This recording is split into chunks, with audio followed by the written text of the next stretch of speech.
firmly believes Mr. Glover is the father of her baby, but he's skeptical, suspecting her motives for financial gain. Well, Your Honor, let me tell you about Mr. Glover right here. He plays a lot of mind games, and when he wants to go out and do things, hold on, one at a time. when he wants to go out and be with other women and lie and cheat, then he starts to argue and say, well, hey, that's not my baby anyway. I don't have to sit around. Their turbulent relationship and Ms. Williams's admission of involvement with another man during their time together deepened Mr. Glover's doubts. I'm a famous entertainer, so I was doing videos in apartments that she was staying in. You know, so everybody know me around. You a famous entertainer? Yeah, I'm a famous entertainer. City, state to state, I'm everywhere. I know that's right. You know. With your bling on and everything. Because I play no games. I know that's right. She played too many games. He play a lot of games, Your Honor. Oh. That's why she trying to ride the wave. Look, don't ride Ride my the wave. wave and you playing in the baby. You playing in the baby because the mind games kicked in. He All right, come home. so I want to understand this. Did you break it off with your sugar daddy? No. And they prove right there that ain't my baby, because she ain't break it out with nobody. She was fumbling around all in the city. I don't know who baby that is.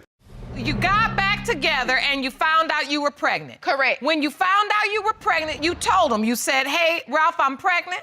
I told him, no, he knew before me. He said, you know you pregnant.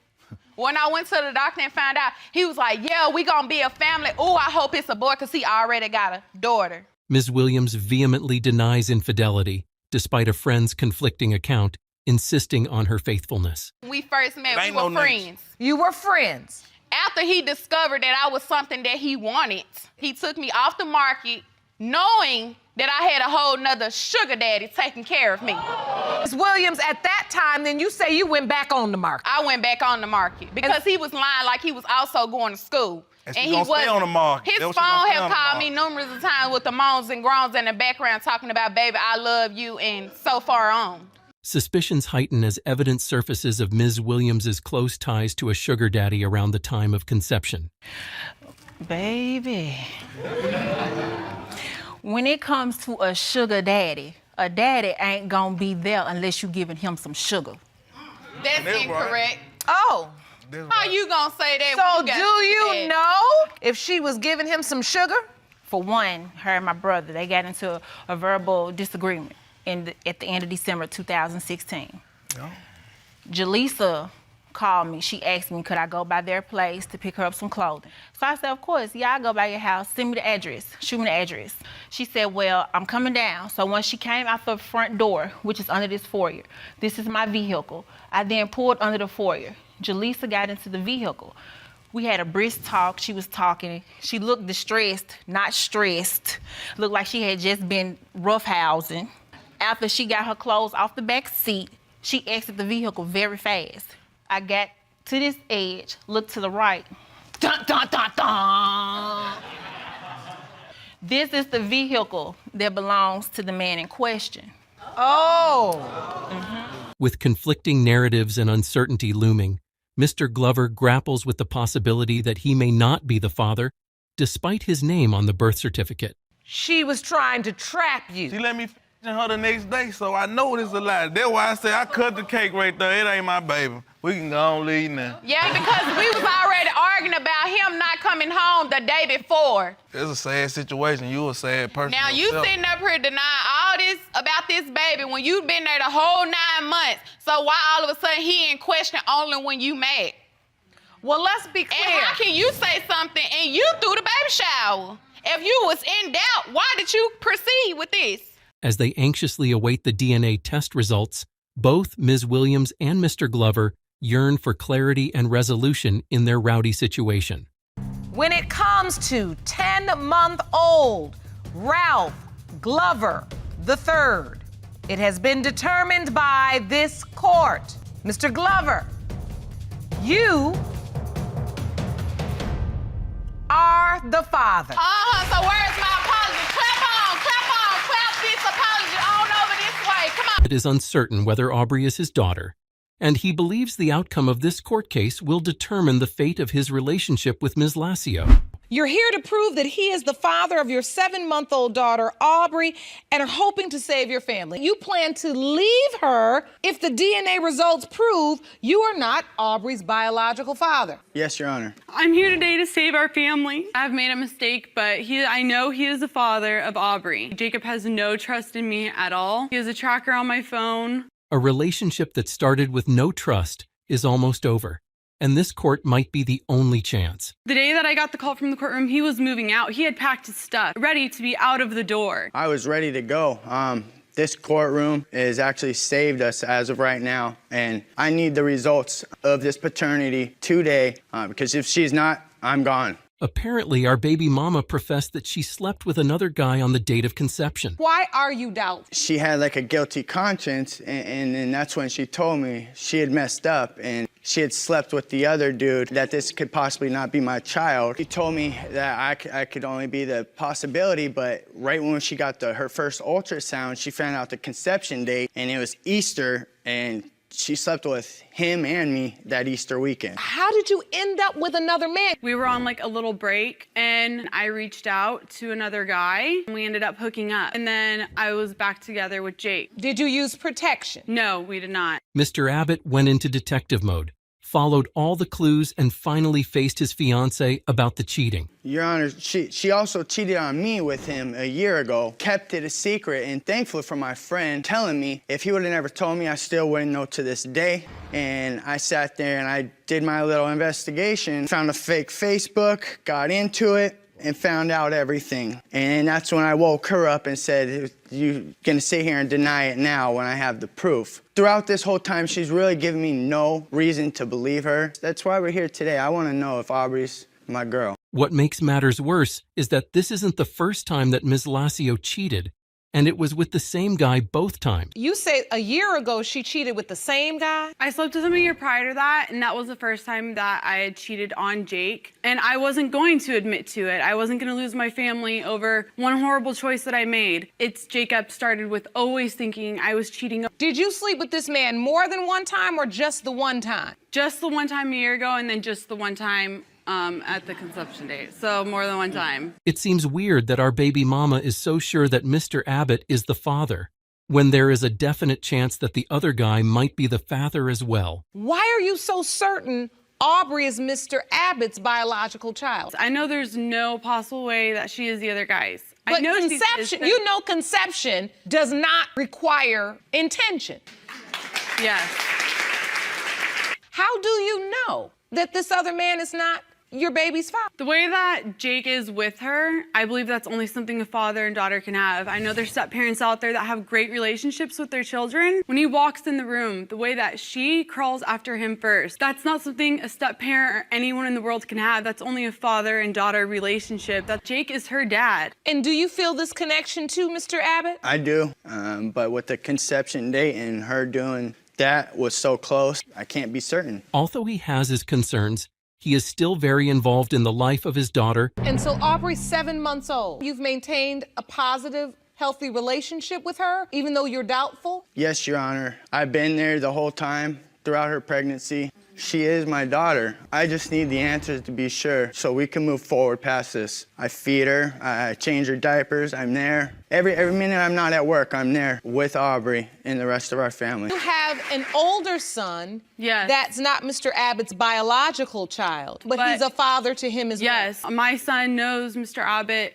as dad. Jake has been there to be his father, to be his role model, to help out with schoolwork, to take him to the park, to show him, different ways to handle situations with friends and growing up and just being a boy. The paternity test was a must for both the parties involved to be able to move forward in this relationship. Did you sign the birth certificate? No, I did not sign the birth certificate because I wasn't sure if Aubrey was mine. She wanted to make sure that I was the father before I signed it. It was just hard. I didn't want him to sign his name on the birth certificate if he wasn't because of my bad choice. I feel it's best that we need DNA so we can move on with our family. Can't have him sign his name when someone else could be responsible. The other potential father wants nothing to do with this baby. Did you ever tell this other man that he could be the father? Yes, Your Honor, I did. I contacted him through Facebook, and he wanted nothing to do with it at all. He told me, have an abortion, it's not mine. He was just a loser. If Aubrey is not mine, Your Honor, I'm gone. The results are in. In the case of Lacio versus Abbott, it has been determined by this court. Mr. Abbott, you are not her father. It's over.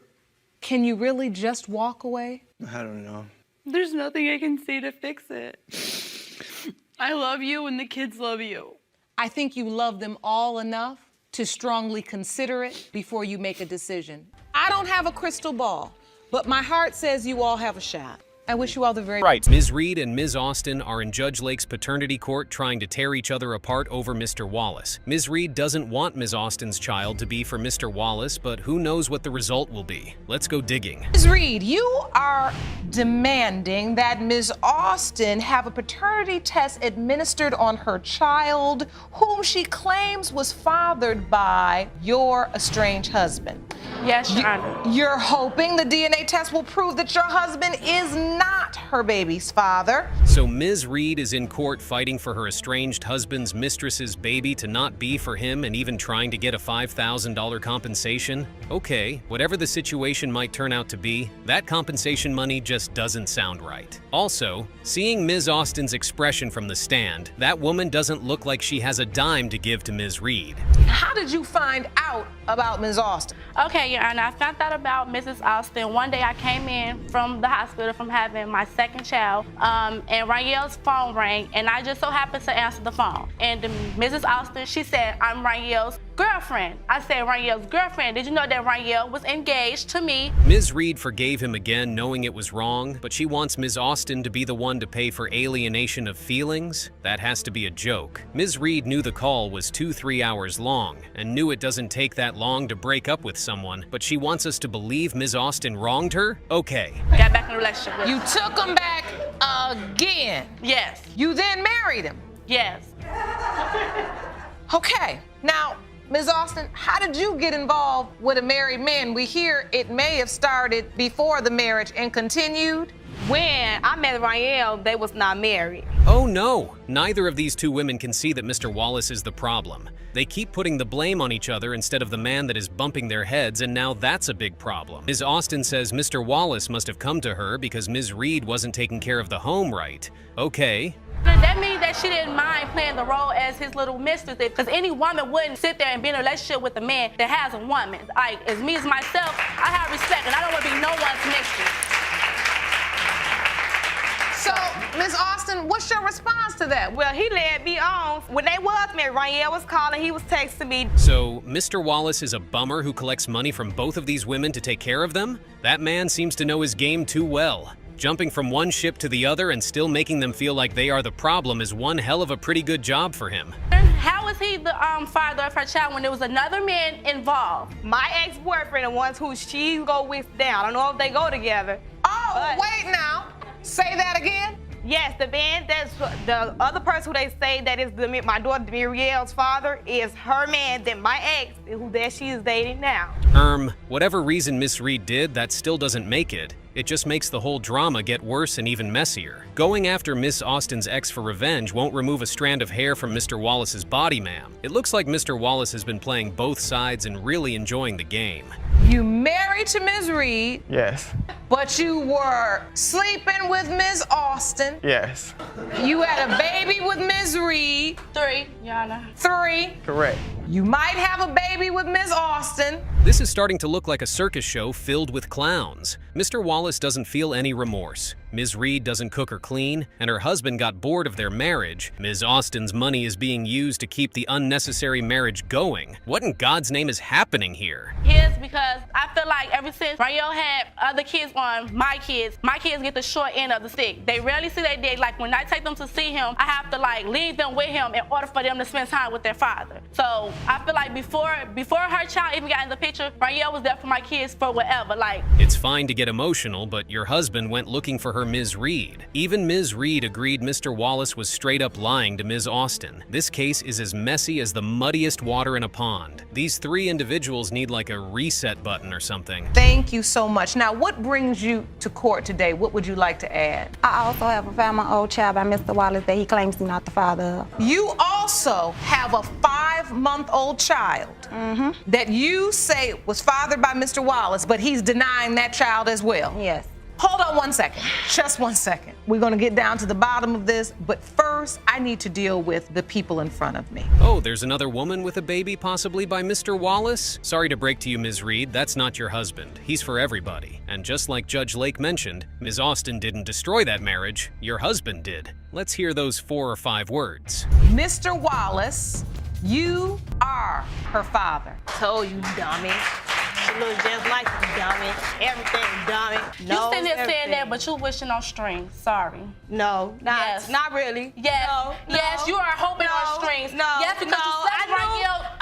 Stop. Ms. Strap in, folks. Mr. Benning drops a bomb right off the bat, sharing his shaky feels about whether his toddlers, 2-year-old Robin and baby Jermaine Jr., are actually his. He's hoping they are, but thanks to some naughty shenanigans from the defendant, he's got a storm cloud of doubt hanging over him. You'll want to stick around because the drama is just getting started. Mr. Benning, you recently appeared in couples court and it was confirmed that the defendant cheated on you. This infidelity has caused questions regarding your 2-year-old daughter, Robin, and 6-month-old son, Jermaine Jr.'s paternity. Although you are hopeful that both are your children. His daughter Woa. This part's a tearjerker. Mr. Benning gets all mushy, talking about his daughter Robin, who he reckons is the spitting image of his mom, who passed away when he was just a kid. It's all about family feels and promises, folks. And oh, the next bit? It's a doozy. First off, Your Honor, my mother passed away when I was 14 years old.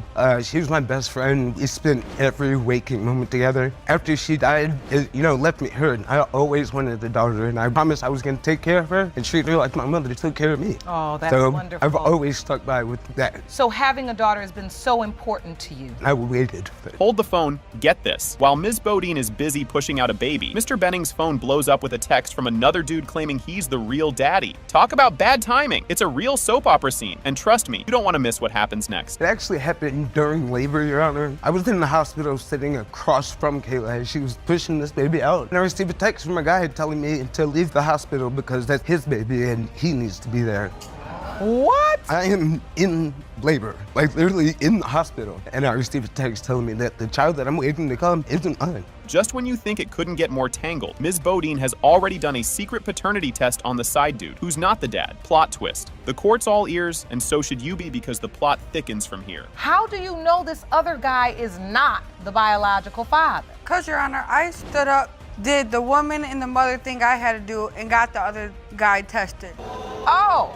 And you submitted those results to the court? Yes, I did, Your All Honor. right. The probability of paternity between you and this other guy is 0%. Yes. Buckle up, Buttercup.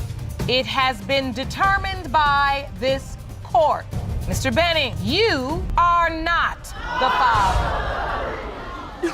What the? Things kick off with Mr. Jenkins throwing out some pretty wild accusations. Ms. Hensley is like, yeah, I messed up before, but this kid's yours, and I'm gonna prove it. Buckle up, folks. This drama is just getting started. Mr. Jenkins, you say your girlfriend is a known cheater who has spent the last 2 years bouncing between you, her ex-boyfriends, and her co-worker, and can't be trusted. You say there is no way you are the father of her daughter, Asher, and this paternity doubt has put your wedding on hold. Now we hear how their relationship is basically a slow-motion train wreck. Even though they live together, he barely helps out with Asher because he's not convinced the kid is his. Yikes. But wait, the backstory gets even messier. It's really put the relationship on a line because I love being with her, but it's making me have more and more doubts as time goes on because I keep finding more and more cases. Because at this point, you don't believe anything she says? No, Your Honor. Which is why you basically canceled the wedding? Yes, Your Honor. I've been sleeping on the couch and doing very minimal things to help with the baby and such since I don't believe that it's mine. Here comes the first big twist, and it's spicy. She's like, it was innocent, chill, but then some old texts pop up, and they're all like, miss you,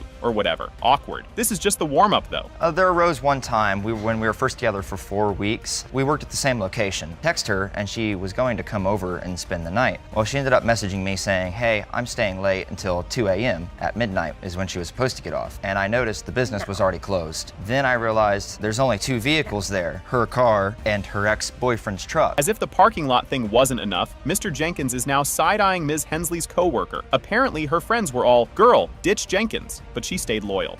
Sounds complicated, right? Just wait until we get to the baby drama. We were working at a factory at the time. She had a fellow co-worker that would always come over and like fake nudge her, joke with her, flirt with her, talk with her, and I never could trust him. Yet one night, I went through her phone again, and she was messaging her manager about the co-worker saying he's so cute, but yet he knows about David. All right, so even though he signed the birth certificate, Mr. Jenkins admits he's been keeping his distance from baby Asher. Like, seriously, how do you not cry at that? Jenkins is all stuck in his feelings, but things are about to take a sharp turn when the truth finally drops. And so what is your relationship like with Asher? I love her because I was there when she was born, somewhat helped to take care of her. Did you sign the birth certificate? Yes, Your Honor. Even though you had doubt? I was in a state of mind where I was very shocked as to what I had just seen because I had never seen a child being born before. Why are you signing birth certificates if you have doubt? I was completely frazzled at the time. I didn't know what was going on. And boom, the moment we've all been waiting for, the DNA results. Guess what? It has been determined by this court. Mr. Jenkins, you